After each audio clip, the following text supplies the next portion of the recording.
Hi friends, எப்படி இருக்கீங்க? எல்லாம் நல்லா இருக்கீங்களா? இன்றைக்கி ஆடி வெள்ளி ரொம்ப விசேஷமான நாள். அதுவும் மாரியம்மனுக்கு ரொம்ப விசேஷமான நாள். ரொம்ப பேர் மாரியம்மனை ரொம்ப நல்லா கும்பிடுவாங்க. சில பேர் பெருமாளை நல்லா கும்பிடுவாங்க. அடுத்த சிவபெருமான், மூணாவது மாரியம்மனை ரொம்ப கும்பிடுவாங்க. அவங்க பிடிச்சவங்களாம் என்னென்ன பண்ணுவாங்க தெரியுமா? நல்லா சாமிக்கு கூழ் வைப்பாங்க, சக்கரை பொங்கல் வைப்பாங்க, பானக்காய் வைப்பாங்க. அந்த மாதிரிலாம் ரொம்ப வைப்பாங்க. அதை கடவுளுக்கு ரொம்ப, அதாவது அந்த அம்மாவுக்கு என்ன பிடிக்குதோ அதை வச்சு சாமி கும்பிடுவாங்க.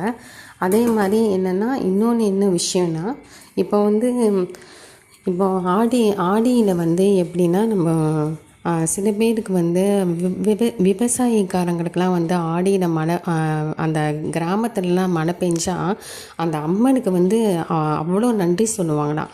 அந்த அந்த திருவிழாவே ரொம்ப கோலாகலமாக ரொம்ப விசேஷமாக நடக்குமா. அப்படி ஒரு அந்த வில்லேஜில் தான், அந்த அந்த கிராமத்தில் தான் அவ்வளோ அழகாக செய்வாங்க. இப்போ நம்ம ஊர்லலாம் சாதாரணமாக பண்ணிட்டு போயிட்டாங்க. ஆனால் நம்ம வில்லேஜில் அவ்வளோ கோலாகலமாக நடப்பாங்களாம்.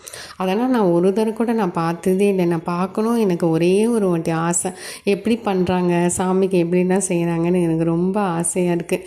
அதனால் மாரியம்மனுக்கு உங்களுக்கு என்ன, அதாவது உங்களுக்கு என்ன மனசில் படுதோ, இப்போ நம்ம மனசில் இன்னொருத்தவங்களை நீங்கள் நல்லா இருப்பீங்க, நீங்கள் ரொம்ப நல்லா இருப்பீங்க, கடவுள் உங்களை ரொம்ப உயர்த்துவார், நீங்கள் நல்லா நீரோடி வாழ்க அப்படின்னு சொன்னாவே போதும். கடவுளுக்கு சொன்னவங்கள ரொம்ப பிடிக்கும். இப்போ ஒரு அம்மா ஒரு அம்மாவும் ஒரு குழந்தையும் இருக்கிறாங்கன்னு வச்சுக்கோங்களேன். அந்த குழந்தைய கொஞ்சம்னு வச்சுக்கோங்களேன். ஒரு அம்மாவுக்கு எவ்வளவு சந்தோஷமோ அந்த மாதிரி அந்த அம்மனுக்கு சந்தோஷமாக இருக்கணுமா, சந்தோஷமாக இருக்குமா. அதான் மாரியம்மன்கிறது. மாரி அம்மன் அம்மா மாதிரி, மாரியம்மன்கிறது அம்மா அம்மன். ஒருத்தருக்கு மாரியம்மனை அம்மா அம்மா தான் கூப்பிடுவாங்க.